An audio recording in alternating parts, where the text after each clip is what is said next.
प्रिय विद्यार्थियों, आज हम सभी कबीर दास की साखियों का अध्ययन करेंगे। क्लास 9 के सिलेबस में ये काफ़ी महत्वपूर्ण है, कबीर दास की साखियाँ। जैसा कि आप हम सभी जानते हैं कि कबीर दास एक संत कवि थे। संत की परिभाषा क्या होती है? ये गोस्वामी तुलसीदास ने कहा था, संत हृदय नवनीत समाना। नवनीत का अर्थ होता है मक्खन। वास्तव में जो संत होते हैं केवल वस्त्र आभूषणों से नहीं, जो मन से भी पवित्र होते हैं, यानी दूसरों के दुखों को देखकर द्रवित हो जाते हैं। वैसे ही इसी परिभाषाओं पे कबीरदास खरे उतरते हैं। समाज में जहाँ भी आडंबर बढ़ता है, छुआछूत भेदभाव की भावना जहाँ बढ़ती है, वहाँ कबीरदास के सभी दोहे आज भी प्रासंगिक हैं। उन्होंने स्वयं कहा था अपने बारे में कि मस कागज छुइयो नहीं, कलम गयो नहीं हाथ। मैंने कागज को कभी हाथ नहीं छुआ, कलम को नहीं पकड़ा, लेकिन कबीरदास ने जो बात कह दी है, आज पढ़े लिखे समाज में भी सोचने के लिए लोग बाध्य हैं और उसका अनुकरण करने पे लोग बाध्य हैं। तो आइए हम सभी बिना देर किए हुए जो हमारे पाठ्यक्रम में है, साखियों को ध्यान से पढ़ेंगे, क्योंकि इसकी व्याख्या परीक्षा में आती है। अगर ध्यान से पढ़े रहेंगे तो इसकी व्याख्या करने में हमें कठिनाई नहीं आएगी। बड़ी अच्छी व्याख्या है, बड़ी अच्छे प्रसंग हैं, इसलिए इसको काफ़ी ध्यान से आप सभी इसका मनन कीजिए। मानसरोवर सुभरजल हंसा खेल कराई, मुक्ता फल मुगता चुगे अब उड़ी अनंत न जाए। कबीरदास जी इन पंक्तियों में कहना चाहते हैं कि ये संसार एक प्रकार का सरोवर है।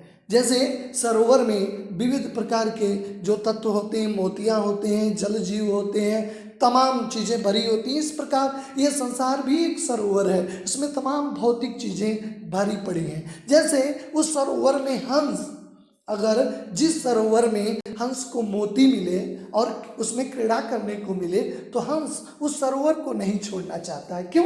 क्योंकि जानता है कि पता नहीं दूसरे सरोवर में मुझे मोती मिले या न मिले, मुझे इस तरह क्रीड़ा करने के अवसर मिले या न मिले। इसी प्रकार मनुष्य भी इस संसार में भौतिक वस्तुओं का उपयोग करता है और इस संसार को नहीं छोड़ना चाहता है। जिस प्रकार जो हंस है वो मोती को चूमता रहता है, उसी प्रकार मनुष्य भी सांसारिक वस्तुओं का उपयोग करता है और इस संसार को नहीं छोड़ना चाहता है। मानसरोवर, ये संसार मानसरोवर की तरह है, जल से भरे मानसरोवर की तरह है। जैसे हंस केली कराए, जैसे हंस क्रीड़ा करता है, वैसे मनुष्य रूपी हंस भी इस संसार में क्रीड़ा करता है। मुक्ता फल मुगता चुके, जैसे हंस मोतियों को चुमता है, वैसे मनुष्य सांसारिक चीजों का उपयोग करता है। अब उड़ी अनंत न जाए, जैसे वह दूसरी जगह, अनंत मतलब दूसरी जगह हंस नहीं जाना चाहता, वैसे मनुष्य भी इस संसार को नहीं छोड़ना चाहता। दूसरी पंक्तियां देखिए, प्रेम का बड़ा ही महत्व है हमारे समाज में। हर जगह पे ईश्वर भी प्रेम के कारण अपने नियमों में बदलाव कर देते हैं। ईश्वर हर जगह मौजूद होता है। गोस्वामी तुलसीदास ने कहा, हरि व्यापक सर्वत्र समाना। ईश्वर हर जगह है, लेकिन दिखाई क्यों नहीं देता? क्योंकि हम सभी सामान्य आंखों से देखते हैं, इसलिए ईश्वर नहीं दिखाई देता। लेकिन जिस दिन प्रेम रूपी चक्षु का उपयोग करेंगे, जिस दिन प्रेम रूपी आंखों से देखेंगे, ईश्वर दिखाई देने लगे। कुछ कुछ यही बात जो कबीरदास भी बताना चाहते हैं, क्योंकि एक विचारक ने कहा भी है कि प्रबल प्रेम के पाले पड़ के प्रभु को नियम बदल दे देखा। क्योंकि प्रेम में वह शक्ति है जो आप अपने दुश्मन को भी जीत सकते हैं। आदमी की बात छोड़िए, ईश्वर भी अपने नियम प्रेम के बसीभूत होके बदल देते हैं। इसीलिए यहाँ पे कबीरदास जी कहते हैं, प्रेमी ढूंढत मैं फिरो, प्रेमी मिले न कोई, प्रेमी को प्रेमी मिले सब विष अमृत होए।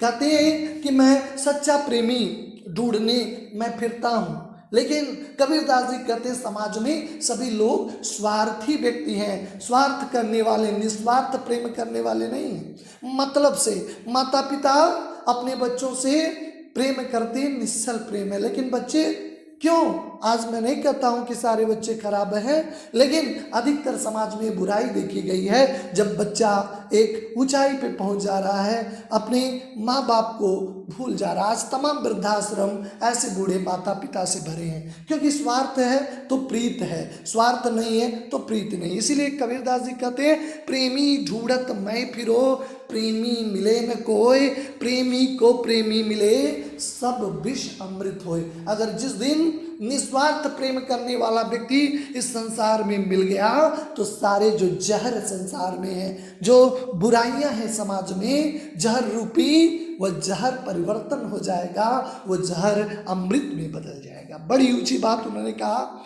आगे कहे हैं कि अगर हमें ज्ञान प्राप्त करना है, अगर आपको ज्ञान प्राप्त करना है, तो आपकी संगति जैसा करे संग वैसा चढ़े रंग। आपको अपने से ऊंचे अनुभव वाले व्यक्तियों के पास जाना पड़ेगा, क्योंकि कभी पानी ऊंचे से नीचे जाता है, तो यानी आप जब तक उस आसन के करीब नहीं जाएंगे, तब तक आप कैसे ज्ञान प्राप्त करेंगे। इसी बातों की पुष्टि करते हुए कहते हैं, हस्त चढ़िए ज्ञान को सहज दुलीचा डार, स्वान रूप संसार है भूखंड दे झकमार। कबीरदास जी कहते हैं, अगर आपको ज्ञान प्राप्त करना है तो हाथी रूपी, यानी ऊंचाई पे, सबसे लैंड एरिया का सबसे बड़ा जानवर है हाथी के ऊपर दुलीचा डाल के, गद्दा डाल के बैठना होगा, यानी ऊंचा आसन करना होगा, ऊंची संगति में जाना होगा। लेकिन हाथी रूपी ऊंचे आसन पे बैठे हैं तो समाज का काम है कुछ न कुछ कहना। आप अच्छा करें तब भी टिप्पणी करेगा, बहुत अच्छा कर रहा, बहुत पढ़ाकू लड़का है। लेकिन अगर आप बुराई कर रहे हैं तो समाज तो उसकी निंदा ही करेगा, इसलिए उसकी चिंता नहीं करना चाहिए। कबीरदास जी कहते हैं, अगर आपको ज्ञान प्राप्त करना है, हस्त चढ़िए ज्ञान को सहज दुलीचा डाल। आप हाथी रूपी जो है ज्ञान पे अगर आपको बैठना है, तो उस पर एक गद्दा डाल के बैठिए। संसार की चिंता मत करिए, क्योंकि संसार की तुलना उन्होंने स्वान से की है। स्वान का अर्थ है कुत्ता। जैसे हाथी जाती है और कुत्ता भौंकता है, कहते हैं समाज के लोग वो कुत्ते रूपी हैं। जैसे हाथी रूपी ज्ञान पे आप बैठे हैं, तो कुत्ता रूपी समाज भूखता है, भूखन दे झकमार। जैसे हाथी जा रहे कुत्ते भूखते हैं, हाथी पे कोई फर्क नहीं पड़ता, वैसे आपको भी संसार क्या भूख रहा है, क्या कर रहा है, आपको फर्क नहीं पड़ना चाहिए। अपने आसन को ऊंचा रखिए, गद्दा लगाइए और उस पर अपनी संगति को ऊंचा करिए, आपको तभी ज्ञान मिलेगा। फिर आगे की पंक्तियों में कहते हैं कि देखिए, तमाम लोग अपने तर्कों को लेकर बहस होती है, हमारी बात सही है, उनकी बात नहीं सही है, हमने जो ईश्वर के बारे में कहा वह सही है, तो तमाम बातों में लोग उलझे रहते हैं। इन्हीं से बचने के लिए कहते हैं, पखा पखी के कारणे सब जग रहा बुलान, निरपक होई के हरि भजे सोई संत सुजान। कबीरदास जी कहते हैं, पखा पखी मतलब पक्ष विपक्ष। कुछ लोग कहते हैं ईश्वर निर्गुण है, कुछ लोग कहते हैं ईश्वर सगुण है, सब जगह रहा बुलान। इसी में लोग झगड़ते हैं और असली रहस्य को लोग भूले रहते हैं।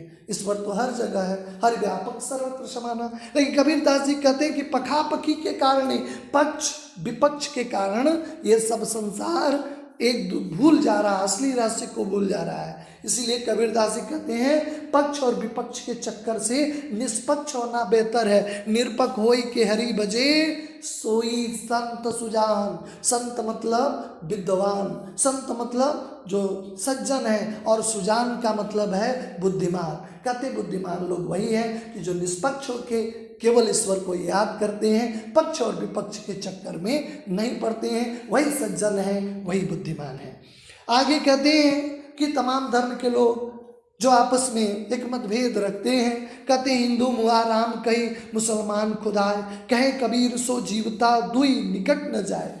हिंदू की आस्था है, हिंदू धर्म की, कि अंत समय में अगर ईश्वर का नाम ले लें, राम का नाम ले लें, तो स्वर्ग मिल जाएगा। इस्लाम धर्म के लोगों की ये बातें हैं कि मरते समय अगर अल्लाह ताला का नाम आ गया, तो खुदा का नाम आ गया, तो जन्नत मिल जाएगी। लेकिन कबीरदास जी कहते हैं कि वही व्यक्ति संसार में ज़्यादा तक रहता है, कहें कबीर सो जीवता, वही जीवित रहता है, दुई निकट न जाए, इन चक्करों में नहीं पड़ता है, ईश्वर के द्वारा भेजा गया है, ईश्वर उसे तय करेंगे कहाँ जाना है, क्या करना है। कहते वही लोग दीर्घजीवी होते हैं जो इन बातों के चक्कर में नहीं पड़ते हैं। किन बातों की? कि अंत समय में हम राम का नाम लेंगे, अंत समय में हम खुदा का नाम लेंगे। बड़ी ऊंची बात। देखिए, सोच सोच की बात होती है। अगर आपकी दृष्टि ठीक है, जिस रंग का चश्मा लगाएंगे उस रंग की दुनिया नजर आएगी। इसीलिए कबीरदास जी कहते हैं, हम कहें कि हिंदू का धर्म स्थल बड़ा है, इस्लाम के लोग कहें हमारा धर्म स्थल बड़ा है, तो सबसे बड़ी भूल है। कहते हैं काबा फिर काशी भया, रामई भया रहीम, मोट चून मैदा भया, बैठ कबीरा जीन। कबीरदास जी कहते हैं काबा ही काशी है और काशी ही काबा हो जाता है अगर आपकी सोच अच्छी है, अगर दूसरे धर्मों का आप सम्मान करते हैं। राम ही भया रहीम, ईश्वर एक है। राम में आपको अगर आपकी सोच अच्छी है तो रहीम के दर्शन होंगे, रहीम में भी आपको राम के दर्शन होंगे। दोनों में अंतर नहीं है। काबा फिर काशी भया, राम ही भया रहीम। राम और रहीम में अंतर नहीं, क्योंकि सबका मालिक एक, ईश्वर एक है। मोट चून मैदा भया, बैठ कबीरा जीन।